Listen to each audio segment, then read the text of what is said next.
Hi, this is Karen White, Divine Time Astrology.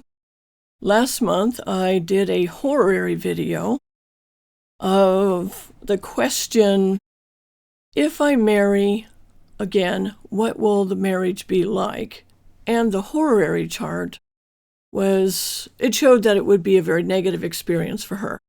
At the end of it, I said, if you do horary charts, relationship charts for the same person, over time, and they're consistently negative, to then take a look at the birth chart to see what else is going on, because they might have a marriage-preventing yoga. Well, here I am presenting, there's going to be 3 videos showing 3 marriage-preventing yogas, and today I'm starting with the first.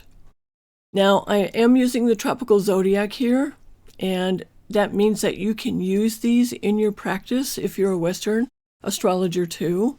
In fact, you'll see that these yogas work really well. Now, the thing about the name of these yogas is they don't always actually prevent marriage, but they do tend to bring marriages to an end, depending on other factors in the chart. So they're like divorce yogas. Okay, so this is the first one. It's the 5th Lord in the 7th, or the 7th Lord in the 5th house. This is a very common combination of planets, and it can deny marriage, though people do get married when they have it, but it does tend to disrupt the marriage and bring it to an end. The only exception is Mars as the 5th Lord in the 7th for Cancer rising, and it might be because for Cancer rising, the 5th Lord in the 7th automatically makes it an exalted planet. Because the 7th house is Capricorn, Mars, the 5th Lord, Mars in the 7th house, is exalted in Capricorn. Now, natives with this yoga tend to be sexually passionate and fall in and out of love quite easily. And the clients that I've had who have this, when I've asked them about this, they tend to agree that that's true. If the native is in a relationship when the dasa, planetary time period is running, or bhukti, which is the sub-period time ruler, is running, and they're involved in forming this yoga, that's when they often fall in love with someone else. Though, as you'll see, it's not always the native that falls in love with someone else. Sometimes it's their partner that does. So with this first one here, we have got Jennifer Aniston, and I'll show you what was going on in her chart when she and Brad Pitt broke up. So the way this is the South Indian chart. It goes in, you read it in a clockwise direction. The first house is indicated by this diagonal line here, and I've added a large one so that you can see it. And so you count to the 5th house, so 1, 2, 3, 4, 5. That is Aquarius, which means it's ruled by Saturn, and Saturn is here in the 7th house. Now, during this time period, she and Brad Pitt divorced during her Moon-Saturn time period. It began September 23, 2004, and it wasn't because Jennifer fell in love with someone else. It was because Brad Pitt did. That was that whole scandal with him and Angelina Jolie.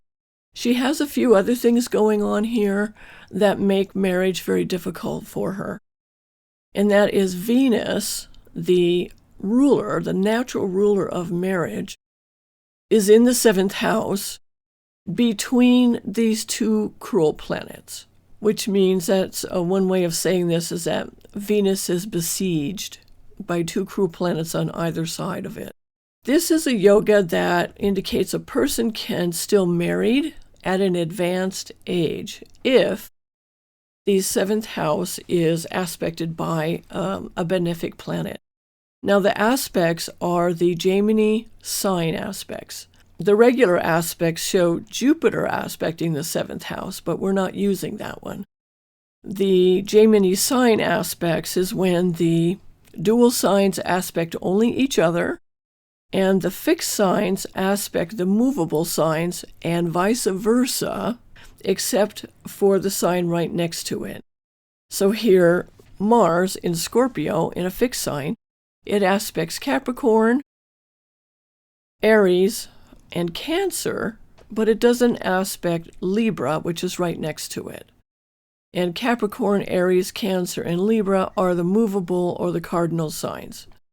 And it goes the other way around too, and that is the cardinal movable signs aspect only the fixed signs. So here, the planets here in Aries aspect Aquarius, Scorpio, and Leo, but not Taurus, because it's right next to it. Okay, so the only planets that sign aspect the 7th house are Mars, which is not a gentle planet, the Sun, and Mercury. The Sun is considered to be a cruel planet, and Mercury is considered to be a cruel planet because it takes on the nature of the planet that it's with. So since it's with the Sun, it becomes a cruel planet, unfortunately. It looks like marriage is probably not the path to fulfillment for her. Okay, now here is her second marriage. This is with Justin Theroux, and their relationship broke up during her Rahu time period. And Rahu here is in the 7th house. So Rahu gives the results of Saturn, and it's with Saturn, which is the 5th house lord. So it brought that relationship to an end for her too. I did a video about Donald Sutherland a couple of months ago or so, showing why he was an actor. Well, I'm using his chart again because he has this marriage-preventing yoga.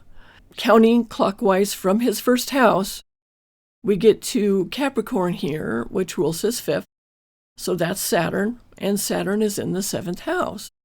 Donald was married 3 times, and he got married the first time during his Jupiter time period, and that makes sense because Jupiter rules the 7th house of the partner, and it lasted from 1959 to 1966, so it ended during this time period when his Jupiter-Venus dasha.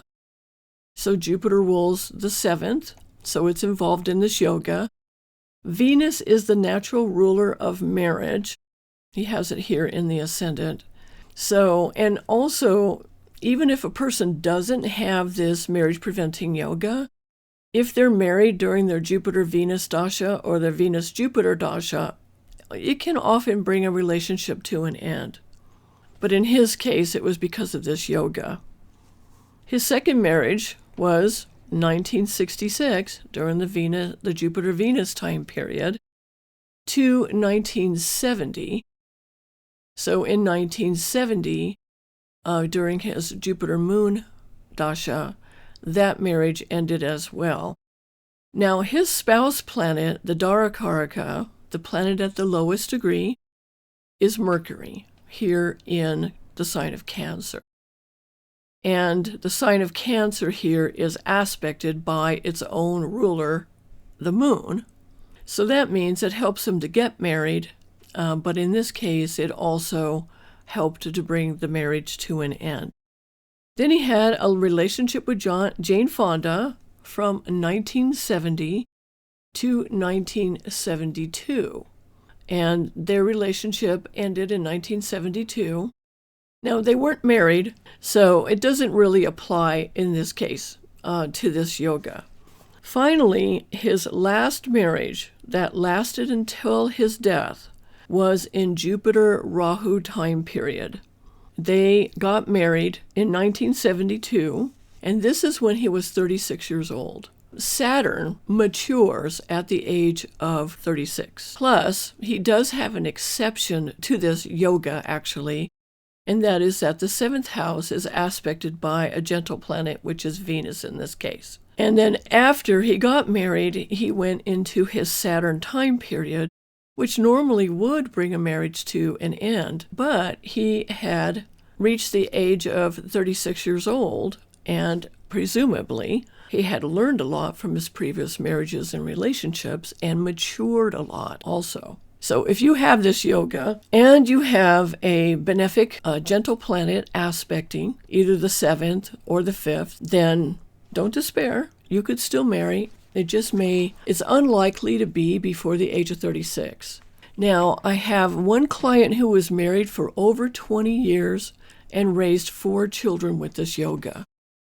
Another aspect of this yoga is it's supposed to prevent children or cause problems with the children, but Donald Sutherland has 4 children, I think, total, and they're fine. They've made it to adulthood. They're alive. They all work in the film industry, actually. Now, this client that I had who was married for over 20 years and raised 4 children with this yoga, her husband was a long-haul trucker. He was gone 3 weeks out of every month. And it wasn't until her husband retired that they divorced. And it wasn't because she met someone else and fell in love. It was because he was verbally abusive. Okay, so now the next video, the next marriage preventing yoga video, will be uploaded soon. Until next time, thank you for watching.